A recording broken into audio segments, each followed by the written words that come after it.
युद्ध के विज्ञान के उदय के बाद से, जब लड़ाई सिर्फ दो समूहों का एक दूसरे को तब तक मारना नहीं रह गया जब तक कि एक पूरी तरह से नष्ट नहीं हो जाता, सेनाओं ने लंबे समय से उच्च भूमि को कब्जा करने के महत्व को पहचाना है। इसके लाभ स्वरूप कमांडरों को आसपास की भूमि का निरीक्षण करने और उस पर वर्चस्व की क्षमता प्राप्त होती है तथा आने वाले हमले के प्रतिकार के लिए बेहतर स्थिति प्राप्त होती है। 20वीं सदी में उच्च भूमि पहले से कहीं अधिक ऊंची थी, क्योंकि मानव जाति ने संचालित उड़ान की कला को महारत हासिल करना शुरू किया था। 20वीं सदी में आधुनिक युद्ध की कहानी का एक महत्वपूर्ण अध्याय यह है कि कैसे विमान एक विनम्र शुरुआत से जिज्ञासा या यहां तक कि एक फैशन के रूप में एक सफल युद्ध छेड़ने की एक सच्ची आवश्यकता बन गया। लाखों करोड़ों की संख्या में डॉलर खर्च किए गए और खर्च किए जा रहे हैं दुश्मन पर हवाई शक्ति के उपयोग से प्रभुत्व स्थापित करने के लिए।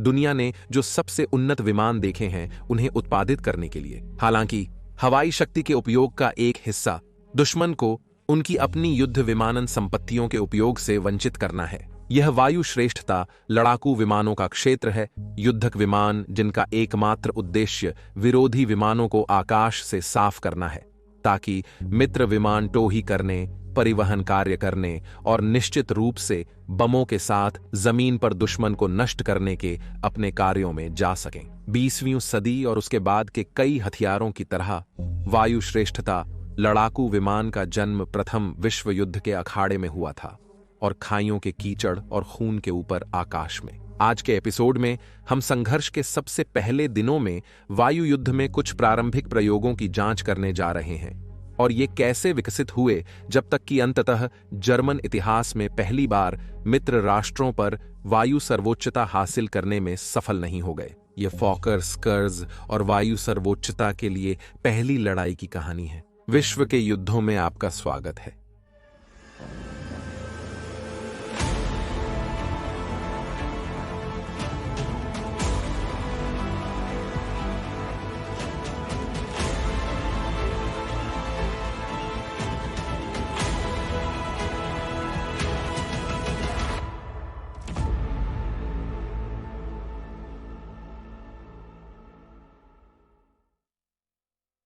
आधुनिक दुनिया में विमान के समाहित होने को देखते हुए यह समझना मुश्किल है कि जब 28 जुलाई 1914 को यूरोप में आग लगी थी तब यह आविष्कार कितना ताजगी था। राइट भाइयों की पहली उड़ान 17 दिसंबर 1903 को हुई, मात्र 10 साल पहले। फिर भी विमानों की सदी से अधिक समय तक के महासाम्राज्यों के संघर्ष में उम्मीद जताई गई। सभी युद्धरत देशों ने अपने सेनाओं और नौसेनाओं में मशीनों को संभालने के लिए विशेष उड़ान सेवाएं स्थापित की थीं, परंतु उनकी अधिकतर उड़ानें केवल मुश्किल से संभव थीं और ये अक्सर प्रयोगात्मक डिजाइन्स या प्रोटोटाइप्स की तरह थीं, न कि परीक्षित विमानों की तरह। कई लोग, और बिना कुछ योग्यता के नहीं, अभी भी महसूस करते थे कि विमान 1914 की गर्मियों में युद्ध में भाग लेने के लिए बहुत अपरिपक्व थे, लेकिन फिर भी उस समय के सैन्य विमानन के अग्रदूत उनकी संभावनाओं को प्रदर्शित करने के लिए उत्सुक थे और दुश्मन का पीछा करने के लिए आकाश में उड़ान भरी विमानों के लिए कल्पना की गई। प्राथमिक भूमिका टोही की थी और युद्ध के प्रारंभिक महीनों में, जो उस समय अभी भी प्रवाही प्रकृति का था, वे इलाके को कवर करने की उनकी गति और उनका देवता की आंख वाला दृश्य उन्हें अमूल्य संपत्ति बनाता था। वे बहुत जल्दी अपनी कीमत साबित कर देते थे और निर्माताओं से और अधिक विमानों का आदेश दिया गया। लेकिन कुछ ऐसे भी थे जो सोचते थे कि वे एक और आक्रामक भूमिका निभा सकते हैं। इसकी सबसे पहली शुरुआत से ही विमान को हथियारों से लैस करने की एक प्रेरणा थी।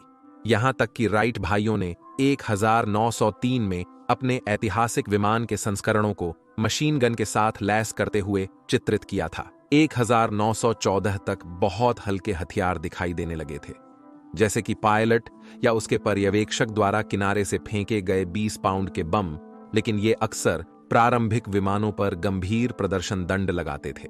बेल्जियम के तट से लेकर फ्रांस के दक्षिण तक खोदी जा रही विशाल खाइयों के ऊपर आसमान में इतने सारे विमान भरने लगे थे। यह अनिवार्य था कि विरोधी पक्षों की मशीनें एक दूसरे से मिलेंगी। प्रारंभिक मिशनों में वायुसैनिकों ने पिस्तौल या बोल्ट एक्शन राइफल के साथ उड़ान भरी, जिससे वे दुश्मन विमान पर गोली चला सकते थे। इसमें एक एकल हिट स्कोर करना 10% कौशल और 90% भाग्य निर्भर था। वास्तव में एक पायलट द्वारा दूसरे पायलट पर पहली वायु से वायु जीत 25 अगस्त को हासिल की गई थी, जब पीटर एन इंपीरियल रूसी सेना के नेस्टेरोव ने अपने सारे पिस्तौल के गोले निशाने पर चलाने के बाद एक ऑस्ट्रो हंगेरियन विमान को टक्कर मार दी थी। इस टक्कर के परिणाम स्वरूप उसकी और उसके निशाने पर उड़ रहे 2 ऑस्ट्रो हंगेरियंस की मौत हो गई। स्पष्ट रूप से ऐसी रणनीति दुश्मन के विमानों को नष्ट करने का एक स्वीकार्य तरीका नहीं थी, और इससे कुछ विचित्र प्रयोग हुए। शायद सबसे प्रसिद्ध यह था जब कुछ रूसी पायलटों ने जर्मन विमानों को पकड़ने के लिए एक लंगर को खींचने का प्रयोग किया, जिससे शुरुआत में कुछ मामूली सफलताएं मिली। फिर 5 अक्टूबर 1914 को फ्रेंच सेना के सार्जेंट जोसेफ फ्रांस और कॉर्पोरल लुइस क्वेनोल्ट ने एक जर्मन विमान को गोलीबारी से नीचे गिराने में सफलता प्राप्त की। उनकी सफलता का कारण, जब इतने सारे अन्य विफल रहे थे, तो सरल था। उनका द्विपक्षीय विमान नाक पर एक 8 मिलीमीटर हॉचकिस मशीन गन से सुसज्जित था। हालांकि यह केवल हर विमान पर मशीन गन लगाने का मामला नहीं था, इस मामले में कि उन्हें दुश्मन विमान का सामना करना पड़े।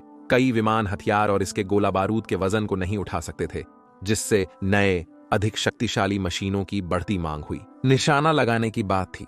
अधिकांश विमान ट्रैक्टर प्रकार के थे, प्रोपेलर सामने होते थे। इससे यदि आगे के गोलार्ध में दूसरे विमान पर हमला करते समय किसी मशीन गन को प्रोपेलर छाप के नजदीक चलाया जाता था, वरना पायलट इसे गोली मार देता और अपना विमान ग्लाइडर में बदल देता। इसलिए निशाना लगाना कठिन था। इसलिए अधिकांश विमानों के पीछे कॉकपिट में पिवट पर माउंट की गई एक बंदूक लगाई गई थी, जबकि इससे सीधे आगे को छोड़कर हर दिशा में अच्छा फायरिंग क्षेत्र मिलता था। इसके लिए जरूरी था कि फायरिंग के समय विमान लक्ष्य से दूर जा रहा हो। यह एक स्पष्ट कमी थी, क्योंकि दुश्मन तुरंत मुड़ सकता था जब पायलट अपने निरीक्षक को फायरिंग स्थिति में लाने का प्रयास करता था।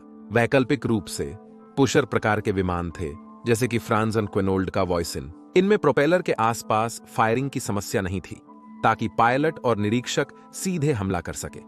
हालांकि इनकी उड़ान और प्रदर्शन अधिकतर कठिन और निम्न थे। दुश्मन विमान पर हमला करने के लिए बंदूक का उपयोग करने के लिए पायलट और गनर के बीच बहुत अधिक समन्वय की आवश्यकता होती थी, जो आकाश के शोरगुल और ड्राफ्टी क्षेत्र में अत्यंत कठिन था। और यहां तक कि जब इसे महारत हासिल कर लिया गया, तो भी दोनों के बीच संचार से प्रतिक्रिया समय में देरी होती थी। जो जरूरत थी वह एक ऐसा तरीका था जिससे एक अकेला पायलट उड़ान भरने और एक ही समय में अपनी बंदूक को निशाना बनाने में सक्षम हो सके। विमान को हथियार का एक हिस्सा बनाने के लिए, और जैसे ही 1915 का सवेरा हुआ, आकाश का ऐसा ही एक हथियार मैदान में उतारा जाने वाला था। डचमैन एंथनी फोकर का जन्म 6 अप्रैल 1890 को आधुनिक दिन इंडोनेशिया के डच ईस्ट इंडीज में हुआ था। उड़ानों के जन्म के साथ उनके किशोर वर्षों में ही फोकर विमानों से मोहित हो गए।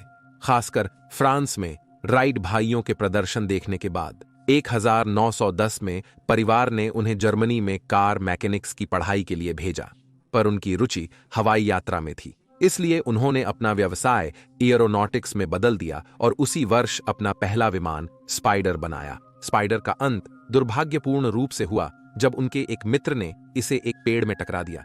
लेकिन निराश न होकर फोकर ने दूसरा बनाया, और इसे और अपने कागजी डिजाइनों को निवेशकों को दिखाने के बाद 1912 में उन्होंने बर्लिन के पास एक विमान फैक्ट्री खोलने में सफलता प्राप्त की, इससे पहले कि वे श्वेरिन में स्थानांतरित हो गए। युद्ध के कारण जर्मन सरकार को विमानों की आवश्यकता को पूरा करने हेतु फैक्ट्री का अधिग्रहण करना पड़ा, जहां फोकर निदेशक बने रहे। यह जल्दी ही स्पष्ट हुआ कि विमान युद्धक भूमिका निभाएंगे, और फोकर और उनकी टीम ने अन्य निर्माताओं की तरह सशस्त्र विमानों के डिजाइन बनाना शुरू किया, यह समझते हुए कि दुश्मन के विमान को नष्ट करने में प्रभावी होने के लिए पायलट को विमान का उपयोग करके बंदूक को निशाना लगाने में सक्षम होना चाहिए। फोकर अन्य निर्माताओं की तरह ही समस्याओं से टकरा गए, जिसमें मुख्य समस्या प्रोपेलर का रास्ते में होना था। तब उन्हें एक विचार आया, क्या हो अगर एक ऐसा तरीका हो जिससे सुनिश्चित किया जा सके कि बंदूकें केवल तब फायर कर सकें जब प्रोपेलर की ब्लेड गोलियों की लाइन से साफ हो। इस तरह पायलट जमीन पर की तरह बंदूक को निशाना लगा सकता है और विमान को स्टीयर करके निशाना लगा सकता है। वास्तव में यह एक पूरी तरह से नया विचार नहीं था, और फ्रांस और जर्मनी दोनों में कुछ इंजीनियरों ने ऐसे उपकरणों के लिए पेटेंट और यहां तक कि प्रोटोटाइप भी बनाए थे, जो मूल रूप से प्रोपेलर और बंदूक को सिंक्रोनाइज करते थे।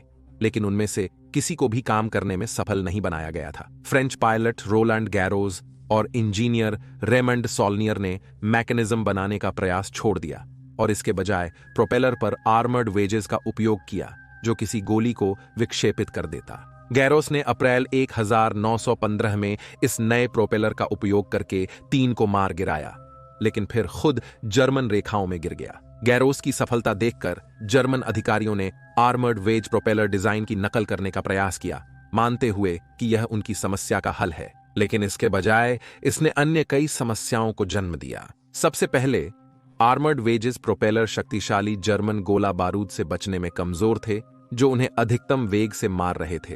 अगर वे नहीं होते तो फ्रांसीसियों ने पाया कि उनकी प्रभावशीलता कुछ सेकंडों की आग के बाद कम हो जाती है, जिसका मतलब है कि बंदूक प्रोपेलर के लिए खतरा बनी रहती है और इन्हें हर युद्ध के बाद बदलना पड़ता है। इसके अलावा इन वेजेस के वजन ने प्रोपेलर के प्रदर्शन को कम कर दिया और इस प्रकार इसी तरह विमान की कुल गति को भी।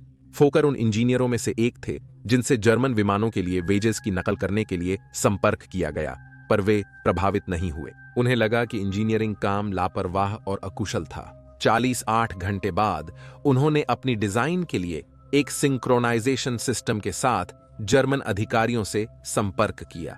फॉकर की डिजाइन अन्य प्रयासों से भिन्न थी, जिसमें बंदूक की फायरिंग को रोकने की जगह वह केवल तभी फायर करती जब 2 शर्तें पूरी होतीं, ट्रिगर दबाया जाता और प्रोपेलर साफ होता। अगर वे नहीं होते तो मैकेनिज्म काम नहीं करती।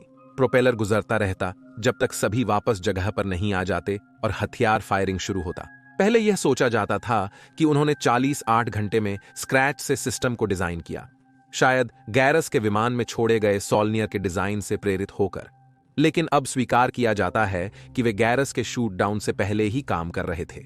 यह कहानी फॉकर की जीवनी में बाद में आई जब यह काल्पनिक थी। प्रस्ताव से प्रभावित हुई जर्मन हाई कमांड ने प्रदर्शन का अनुरोध किया और इस परिप्रेक्ष्य में फॉकर ने अपने डिजाइन को 2 M5 के सिंगल सीट मोनोप्लेन्स में स्थापित करने का कार्य आरंभ किया, जो उनकी कंपनी जर्मन सेना के लिए निर्माण कर रही थी। M5 के मोनोप्लेन्स को डिजाइन करते समय फॉकर ने फ्रेंच मरीन सॉल्नियर H से भारी मात्रा में उधार लिया और वास्तव में कई अवसरों पर ब्रिटिश और फ्रेंच ने उन्हें पश्चिमी मोर्चे पर दिखाई देने पर मित्र विमान समझ लिया, जिससे मोरेन के प्रभाव को और भी जोर दिया गया। मूल डिजाइन की भांति, पूंछ और एलिवेटर्स ने विंग वॉर्पिंग का उपयोग करके विमान को नियंत्रित किया और शक्ति 80 हॉर्स पावर के 7 सिलेंडर रोटरी इंजन से प्राप्त हुई, जो फ्रेंच ग्नोम लैम्डा इंजन का लाइसेंस प्राप्त संस्करण था। फॉकर को यह इंजन बहुत नापसंद था।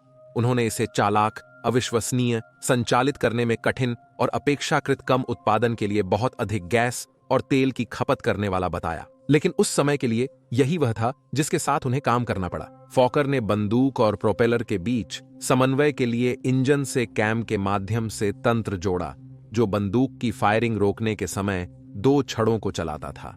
प्रारंभ में फॉकर ने लकड़ी की डिस्क को प्रोपेलर में बदलकर तंत्र की प्रभावशीलता दिखाई, जिस पर प्रोपेलर ब्लेड्स के स्थान पर 2 निशान बनाए गए थे। बंदूक चलाने के बाद डिस्क को छेदों से छिद्रित कर दिया गया था, सिवाय उस स्थान के जहां प्रोपेलर्स पेंट किए गए थे।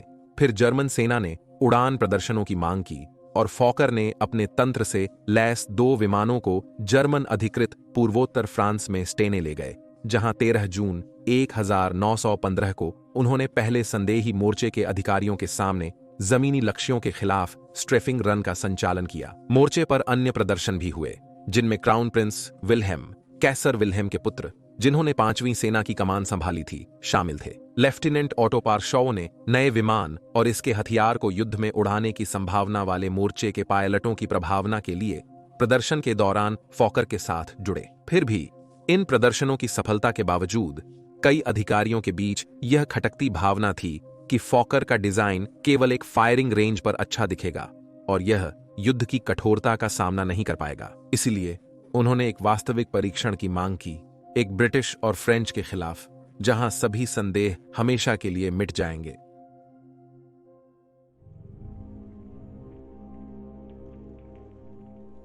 M5 के और तंत्र के कामकाज दोनों पर सबसे अधिक जानकार व्यक्ति होने के नाते और निश्चित रूप से अपनी प्रतिष्ठा को देखते हुए फॉकर स्वयं इस युद्ध प्रदर्शन को करना समझदारी थी। हालांकि इससे एक समस्या पैदा हो गई, क्योंकि जबकि वह जर्मनों के लिए काम कर रहे थे, वास्तव में वह एक डच नागरिक थे और हॉलैंड युद्ध में औपचारिक रूप से तटस्थ था। एक सप्ताह के दौरान फॉकर ने जर्मन वर्दी पहनकर और नकली पहचान पत्रों के साथ अपने विमान को उड़ाना शुरू किया, जिसे पहली युद्ध वायु गश्ती का विमान माना जा सकता है। वह जर्मन रेखाओं के ऊपर रहा और गोली या मैकेनिकल खराबी से बचने का प्रयास करता रहा, जो उसके विमान को पश्चिमी सहयोगियों के हाथों में दे सकती थी। उसने ब्रिटिश और फ्रेंच स्काउट्स की तलाश की, जो जर्मन खाइयों को नीचे से देख रहे थे। उसकी उड़ानों के दौरान क्या हुआ, इसके बारे में विभिन्न खाते हैं। कुछ कहते हैं कि उसे गोली मारने के लिए कोई विमान नहीं मिला, जबकि कुछ ने दावा किया कि उसने एक फ्रेंच स्काउट को जर्मन रेखाओं के ऊपर से गुजरते हुए देखा। वह ऊपर से हमला करने के लिए मुड़ा, तभी उसने देखा कि वह 2 मानवों के साथ एक विमान पर ट्रिगर खींचने में असमर्थ है। इसलिए उसने फ्रेंच विमान को बिना चुनौती के उड़ान जारी रखने दी और उतरने पर उसने एक सहयोगी से कहा कि वह हत्या केवल जर्मनों पर ही सीमित रखेगा। वास्तव में कौन सा सच है, यह स्पष्ट नहीं है। फोकर ने अपने श्वेरिन कारखाने में वापस आने के बावजूद अपने सशस्त्र प्रोटोटाइप्स को 2 पायलट ओसवाल्ड बुल्के और मैक्स एमिलमैन के हाथों में छोड़ दिया, जो विमानन इतिहास की किंवदंतियां बन जाएंगे। दोनों पुरुष नए विमान के समर्थन में थे और उसके उपयोग की रणनीति तैयार करने पर काम शुरू कर दिया। हालांकि एक और पायलट होगा जो फोकर के सिंक्रोनाइजेशन गियर का उपयोग करते हुए M5 के में पहली हत्या करने की प्रशंसा का दावा करेगा। लेफ्टिनेंट कोर्ट विंटगेंस एक गर्वित प्रशियन सैन्य परिवार से आए थे और जब उन्होंने 1 जुलाई 1915 को क्रांतिकारी विमान के नियंत्रण में खुद को पाया, तब तक उन्होंने अपनी उड़ान प्रशिक्षण को मुश्किल से पूरा किया था। 20 वर्षीय पायलट जर्मन सेना में विशेष था, जो सुधारात्मक लेंस पहनने की औपचारिक अनुमति प्राप्त एकमात्र वायु सैनिक था। देर दोपहर में विटगेंस ने फ्रेंच लाइन के ऊपर घूमकर एक French type L parasol 2 seater scout plane को देखा। एक दोस्त को लिखे गए पत्र में लड़ाई का वर्णन करते हुए विटगेंस ने कहा, मैं कल शाम तक कई बार सामने उड़ान भर चुका था, बिना किसी प्रतिद्वंद्वी को देखे। जब बड़ा क्षण आया, समय 6 बजे, स्थान पूर्वी लूनाविले, ऊंचाई 2000 से 2500 मीटर के बीच, मैंने अचानक अपने सामने लगभग 300 मीटर ऊंचा मोनोप्लेन देखा। उसी क्षण वह मेरे सामने गोता लगा चुका था, अपनी मशीन गन से गोलीबारी करते हुए। लेकिन जैसे ही मैंने उसके नीचे विपरीत दिशा में तुरंत गोता लगाया, वह चूक गया। 4 हमलों के बाद मैंने बड़े मोड़ पर उसकी ऊंचाई तक पहुंचा और मेरी मशीन गन ने कुछ बातें की। मैंने इतना नजदीक से हमला किया कि हम एक दूसरे का सामना कर रहे थे। मेरे तीसरे हमले के बाद उसने सबसे बेवकूफी भरा काम किया, भाग गया। मैंने मौके पर ही क्रेट को घुमाया और उसे तुरंत सुंदरता पूर्वक मेरी नजर में ले लिया। लगभग 4 के लिए तेज गोलीबारी की और उसकी नाक नीचे गई। मैं उसका पीछा 500 मीटर तक कर सका। फिर दुर्भाग्यवश मुझ पर जमीन से भी गर्मी से गोलीबारी की गई। लड़ाई फ्रेंच लाइनों से काफी दूर हो गई। जैसा कि हुआ, फ्रेंच विमान बावजूद अपंग होने के सुरक्षित रूप से उतरने में सफल रहा। हालांकि क्योंकि जर्मन अधिकारियों ने उसके दावे की पुष्टि नहीं की, विंटगेन को विजय के लिए श्रेय नहीं दिया गया, न ही उसे 3 दिन बाद हासिल की गई दूसरी विजय के लिए विंटगेन को 15 जुलाई तक इंतजार करना पड़ा। जब उसने एक और टाइप एल को लगे और नीचे गिराया, तब जाकर फॉकर के सिंक्रोनाइजेशन गियर का उपयोग करते हुए पहली विजय के लिए औपचारिक रूप से श्रेय दिया गया। विंटगेन कुछ महीनों बाद एक और पहली बार हासिल करेंगे, जब उन्होंने विक्टर चैपमैन को गोली मारी, जो युद्ध में मारे गए पहले अमेरिकी पायलट थे। वह स्वयं 25 सितंबर 1915 को गोली मार दी गई। वायु युद्ध में 19 विजय हासिल करने के बाद उनमें से 14 फॉकर के फाइटर में 1915 की जुलाई में विटगेंस ने जो शुरुआत की थी, उसे इस प्रारंभिक चरण में सहयोगी पक्ष के कुछ लोगों ने ही सराहा। यह वह आरंभ था जिसे वे फॉकर स्कर्ज के नाम से जानते हैं और युद्ध क्षेत्र पर वायु श्रेष्ठता के पहले संघर्ष के रूप में इतिहास याद करता है।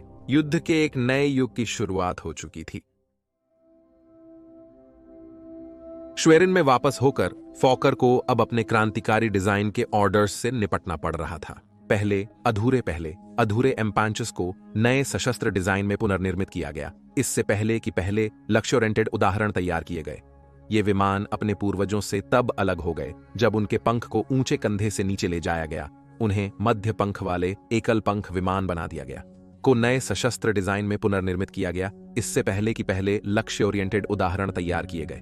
ये विमान अपने पूर्वजों से तब अलग हो गए जब उनके पंख को ऊंचे कंधे से नीचे ले जाया गया, उन्हें मध्य पंख वाले एकल पंख विमान बना दिया गया। वे इस मामले में भी भिन्न थे कि प्रोटोटाइप्स में लगाई गई NG-14 मशीन गन, जो काफी मुश्किल साबित हुई थी, को 7.92 millimetre Spandau interchangeable machine gun 8 machine gun से बदल दिया गया था। शून्य से संचालित इसकी अधिकतम गति 130.4 किलोमीटर प्रति घंटा थी, जो ब्रिटिश और फ्रेंच द्वारा उड़ाए गए 2 सीट स्काउट्स से मामूली रूप से अधिक थी, जो इसका प्रमुख शिकार होगा। नए विमान की क्रांतिकारी प्रकृति को देखते हुए उन्हें पुराने नामकरण से संदर्भित करना उचित नहीं था, इसलिए नया नामकरण एक लागू किया गया, जिसमें ई का अर्थ आइंडेकर अर्थात मोनोप्ले है। एक के लिए दिए गए आदेशों ने फोकर की निर्माण टीमों पर भारी बोझ डाला, जिन्हें न केवल जर्मन सेना से बल्कि ऑस्ट्रो हंगेरियन सेना से भी आदेश मिले थे। इससे भी अधिक तनावपूर्ण स्थिति में डचमैन को इंजीनियर अगस्त यूलर से कानूनी कार्रवाई का सामना करना पड़ा, जिन्होंने दावा किया कि 1912 में एक विमान के प्रोपेलर के साथ एक बंदूक को सिंक्रोनाइज करने के विचार के लिए पेटेंट कराने के बाद फोकर ने मूल रूप से इसे चुरा लिया था और सभी व्यापक प्रशंसा प्राप्त कर रहा था। उत्पादन मांग को पूरा करने में संघर्ष कर रहा था और एंडेकर्स धीरे धीरे श्वेयर से फ्रंटलाइन फ्लाइंग यूनिट्स में निकल रहे थे। फोकर ने अपने स्टाफ का विस्तार किया। जब विमान फ्रंट पर पहुंचा तब भी कुछ बहस थी कि उन्हें कैसे सबसे अच्छा उपयोग किया जाए।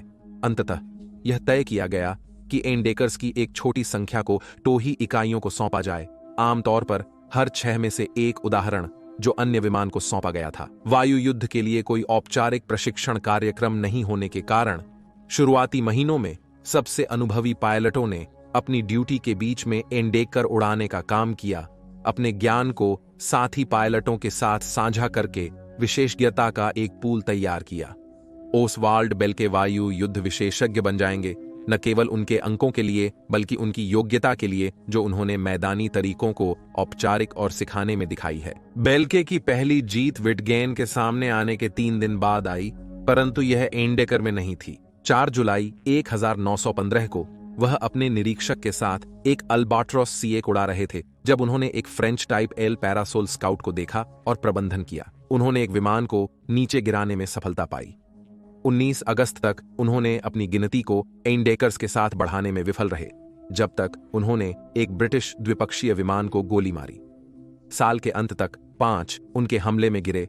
यह असाधारण उपलब्धि हवाई युद्ध की पहली अप्रभाविता को देखते हुए थी। बेल्के अंततः हवाई युद्ध के पहले नियमों का निर्माण करेंगे, जिनमें से कई आज भी सच साबित होते हैं। उनकी डिक्टाबेल से, जैसा कि इसे संदर्भित किया गया था, ने मांग की, अन्य चीजों के बीच, कि पायलट हमला करने से पहले लाभ सुनिश्चित करें, सूरज को उनके पीछे रखें, अगर उनका प्रतिद्वंद्वी उन पर डाइव करता है तो भागें नहीं बल्कि लड़ें, और हमेशा अपने हमले को जारी रखें। बेल्से, ईमेल मैन, विंटेजेंस आदि प्रारंभिक लड़ाकू युद्ध के अग्रदूत जल्द ब्रिटिश और फ्रेंच विमानों के साथ जुड़ने लगे। जहां संभव हो वे पीछे और ऊपर से लक्ष्य पर हमला करेंगे। इससे उन्हें शॉट्स लाइनअप करने का अधिक समय मिलेगा, जो अन्य कोनों से निशाना बनाने से कठिन होता है। चूंकि 2 सीटर के पर्यवेक्षकों के पास अक्सर उनके अपने हथियार होते थे, आश्चर्य भी एक महत्वपूर्ण तत्व था, क्योंकि सिर्फ एक भाग्यशाली राइफल शॉट एक महत्वपूर्ण इंजन घटक को एंडेकर में या उससे भी बदतर और भी अधिक महत्वपूर्ण पायलट को हिट कर सकता था। एंडेकर की मोरेन पूर्वज से समानता ने उनकी मदद की, क्योंकि सहयोगी पायलट कभी कभी जर्मन विमान को गलती से सहयोगी मानते रहे।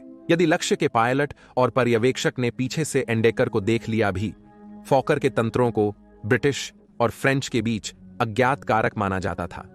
उनके उड़ानकर्ता वास्तव में जर्मन विमान को देखकर सुरक्षित महसूस करते थे, यह सोचते हुए कि उसका प्रोपेलर उसकी आग को रोक रहा था। वह झूठी सुरक्षा की भावना तब तक बनी रही जब तक गोलियां उनके विमान के धड़ में नहीं घुस गईं। यह देखते हुए कि आदर्श परिस्थितियों में भी यह संभावना थी कि इरादा शिकार हमले को जीवित बच सकता है। एमेलमैन ने आइमेलमैन टर्न के रूप में जाने जाने वाली एक चाल की कल्पना की, जो दूसरे हमले की अनुमति देगी। लक्ष्य पार करने के बाद आइमेलमैन दुश्मन के विमान के निकट वापस ऊपर चढ़कर ऊपरी छोर पर स्थिति स्थिर करने से पहले अपने विमान को पूरी तरह रडर लगाकर घुमाएंगे। इससे एंडेकर का मुख दुश्मन विमान की ओर नीचे हो गया, जिससे उन्हें एक और उच्च गति गोताखोरी पास बनाने की अनुमति मिली। यह करतब बाद में सभी पक्षों के पायलटों द्वारा व्यापकता से अपनाया जाएगा। नए जर्मन लड़ाकू पायलटों के लिए स्थिति अभी भी आदर्श से नीचे थी, क्योंकि उनके पास था एंडेकर, एक नवीनतम क्षमता वाला पर फिर भी 1915 का पुराना विमान डिजाइन, जिसमें गोली चलाने के लिए प्रोपेलर था और जो अपने 80 हॉर्स पावर इंजन की कमजोर शक्ति से पीड़ित था। इसे शुरुआत में ही पहचानते हुए एंथनी फोकर ने पहले ही एक सुधारित संस्करण पर काम और परीक्षण शुरू कर दिया था, जिसे एक अधिक शक्तिशाली 100 हॉर्स पावर रोटरी इंजन के साथ साथ कम पंखों की चौड़ाई भी मिली, जिन्होंने मिलकर इसे 140 किलोमीटर प्रति घंटा की शीर्ष गति प्रदान की। लेकिन इसका खर्च इसकी चढ़ाई की दर पर था और पायलटों ने बताया कि इसे मूल से अच्छी तरह संभाल नहीं पाया गया। विमान फोकर 2 के नाम से पहचाने जाने वाले उत्पादन मूल के साथ किया गया था। 54 E1 और 49 E2 अंततः निर्मित किए गए थे।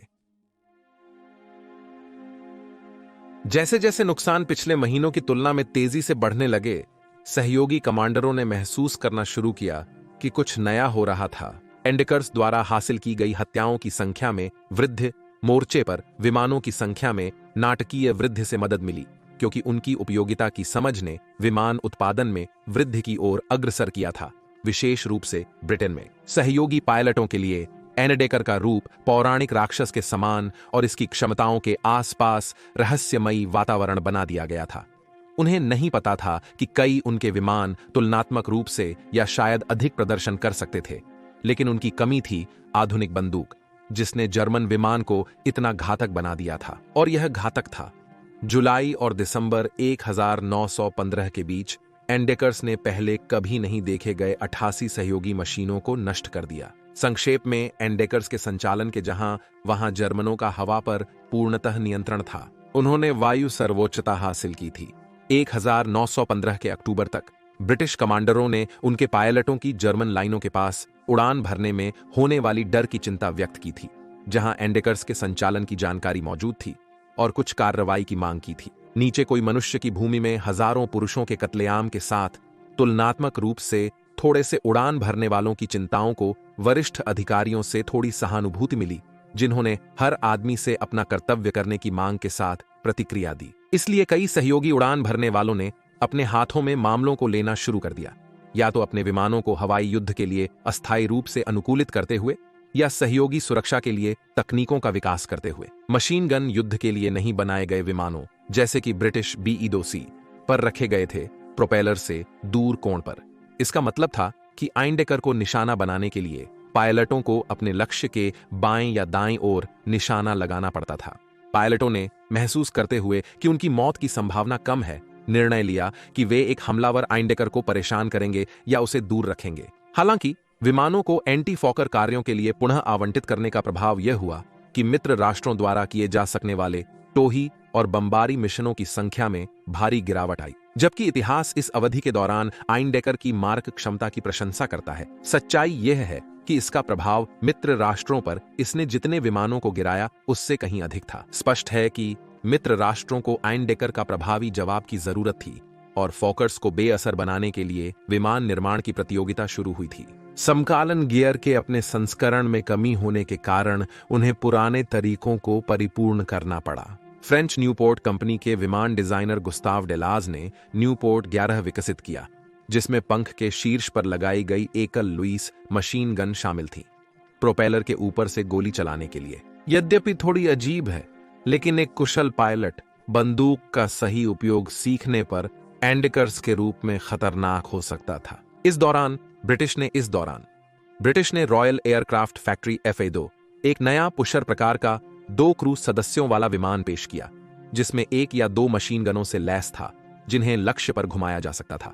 एक नया पुशर प्रकार का 2 क्रू सदस्यों वाला विमान पेश किया, जिसमें 1 या 2 मशीन गनों से लैस था, जिन्हें लक्ष्य पर घुमाया जा सकता था। इसके बाद अंततः एयरको DH-2 आया, फिर से एक और पुशर प्रकार, लेकिन एक जो 2 से कहीं अधिक परिष्कृत था। यह एक सिंगल सीट फाइटर था, जिसमें एक निश्चित आगे की ओर फायरिंग लुईस गन लगी थी, और इसमें यह एक सिंगल सीट फाइटर था, जिसमें एक निश्चित आगे की ओर फायरिंग लुईस गन लगी थी, और इसमें E1 और A2 दोनों की तुलना में सर्वांगीण श्रेष्ठ प्रदर्शन था।